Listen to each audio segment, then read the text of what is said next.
a lot of what I remember is things that I've learned from listening to my family, what little they would talk about it. I do know that when we were informed that it was time to leave, apparently I just put up a fuss. I cried, and in hindsight now, I think it made me feel good that I revolted in some way. That was something in my mind's eye, although probably I just didn't want to leave. But understand that that's what happened, and my mother gave me an early birthday party, so that that was my bribe to leave with the family. That was in May of 1942. And our family, all of us actually, my brothers and sisters, my parents, we went to this small assembly center called Arboga, not too far from Beal Air Force Base. And do you want me to go on? Sure. Okay. One of the things that occurred there that I guess really put an imprint on my whole incarceration experience was the fact that about 2 weeks after we arrived, I got pneumonia.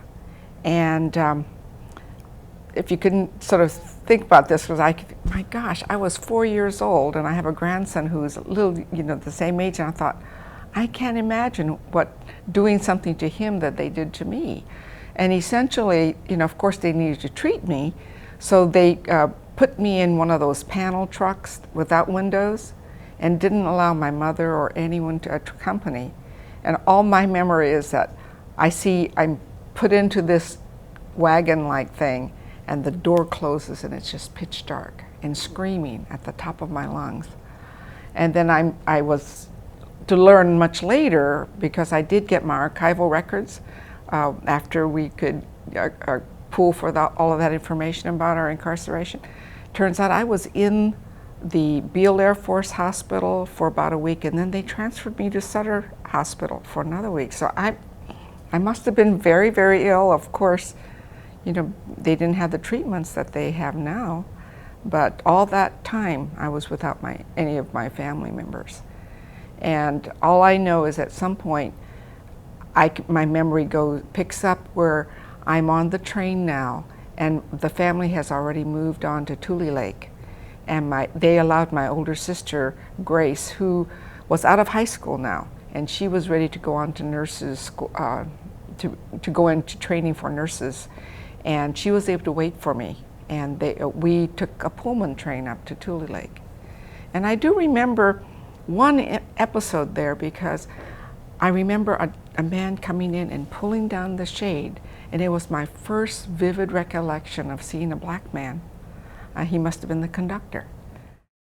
A friend of mine who is a psychologist, she has done an extensive study on the impact of the incarceration on children. And she started doing these weekend retreats, and I participated in one. And as I'm sitting there listening to the other participants, I'm saying, why is it I don't have a memory? They can recount things that happened in camp that I can't. And I sort of reflected on that. And as I, more and more, just from talking with her, I really think that initial being separated from my family had a big impact on me in terms of my just blocking out a lot of everything that happened. So my Tule Lake experience, I was 4, and kids 4 have pretty good memory, but I don't remember anything there. I do have some memories from Topaz when we were there. We stayed about 9 months, I believe, in Tule Lake.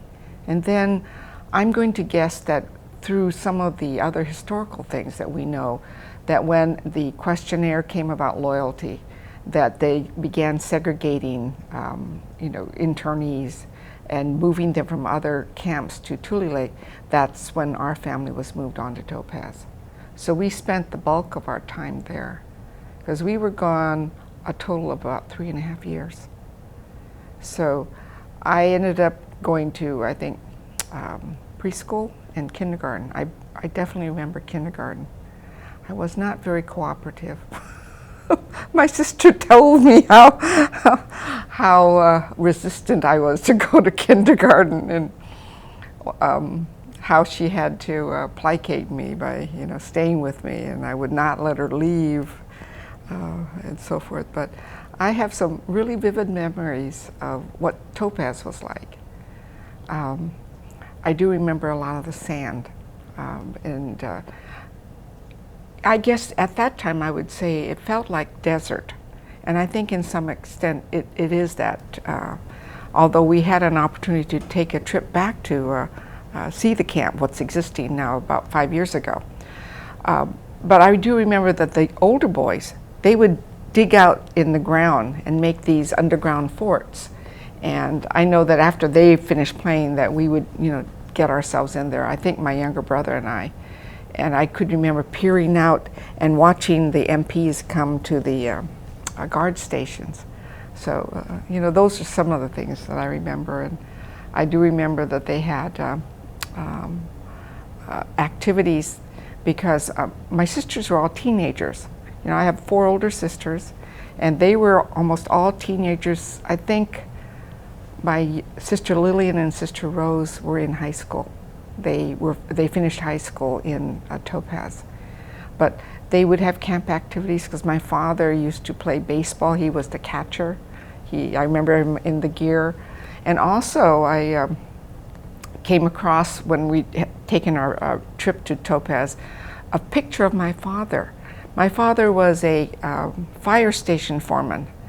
And as we were going through the Topaz Museum, there on the wall was this picture of my dad standing, leaning up against a truck, and with other, I guess, camp employees. They must have been outsiders too, because there's some Caucasians in the picture as well.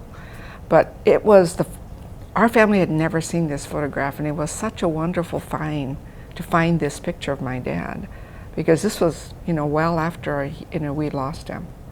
So, but, it was really nice. They had camp programs that I could remember being told that it was supposed to be a talent show.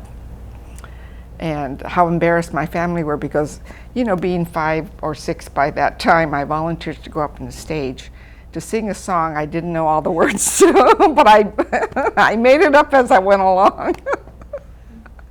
I think it was "Don't Fence Me In," but I made up some different words. A little bit of irony to be singing that song. Well, I know, when you think about it, that was a real popular song during that era. So we came back in October of 45. What happened is my father and my brother were able to leave about almost a month in advance to prepare for our return. And I didn't realize how fortunate we were that we had a house to come home to. I didn't know what the conditions were before the war and what were, happening in terms of really discriminatory laws, but I didn't realize that Asians could not buy property. And it was primarily because they were not allowed to become citizens until, I think, 52. So there was a law in California specifically that said if you weren't a citizen, you couldn't own land.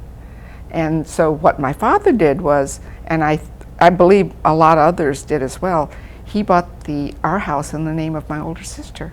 And so when the evacuation came, they made arrangements for I think McClatchy Realty to sort of see to the rental of our house. So when we came back, there was a family living there, and that was sort of a trial because they would not leave, and the place was really a wreck. But unfortunately, one of the side things that this is a very unique house in that it was a house with an attached barn type structure. And so when we left, my father didn't store anything. He just put the car on blocks, and all of the things were, just put over there, but all of that was vandalized. So unfortunately, all of my sisters' school annuals were destroyed, family photos. I have very few pictures of myself as an infant.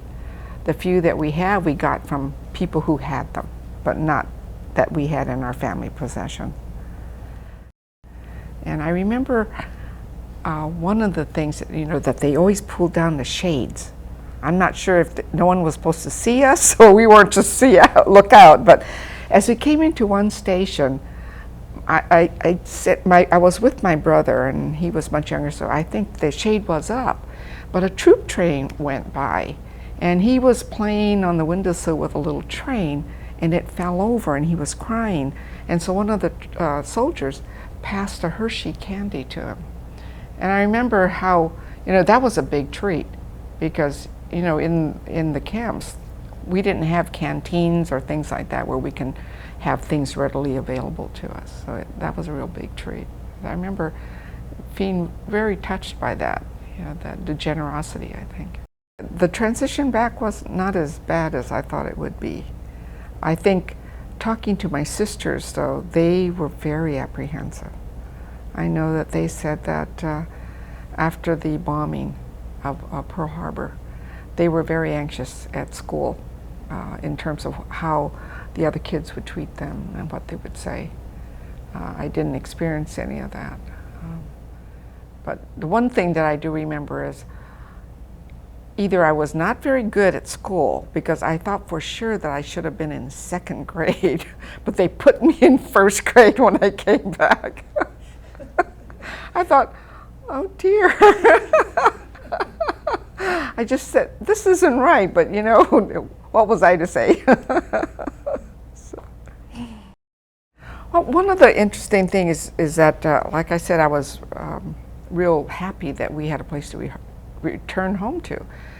And, being young, I couldn't really comprehend maybe the inconvenience or so forth, but I could remember, here we are, a family of let's see, by then my two older sisters were back east going to school.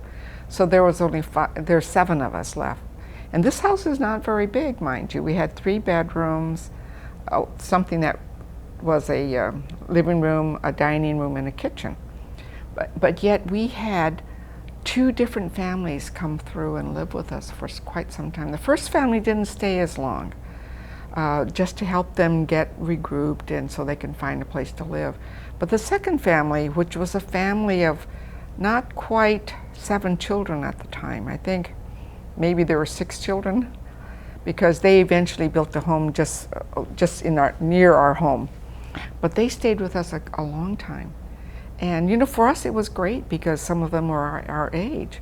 But when I think about just how our parents coped with that, that's pretty marvelous. Most of us, if we have 1 or 2 extra people in the house, it's a big crowd. But to think that we had 7, and then there was a potential of already about 8 others, that's a crowd. So, but we managed. It was just incredible. But it was a different time too.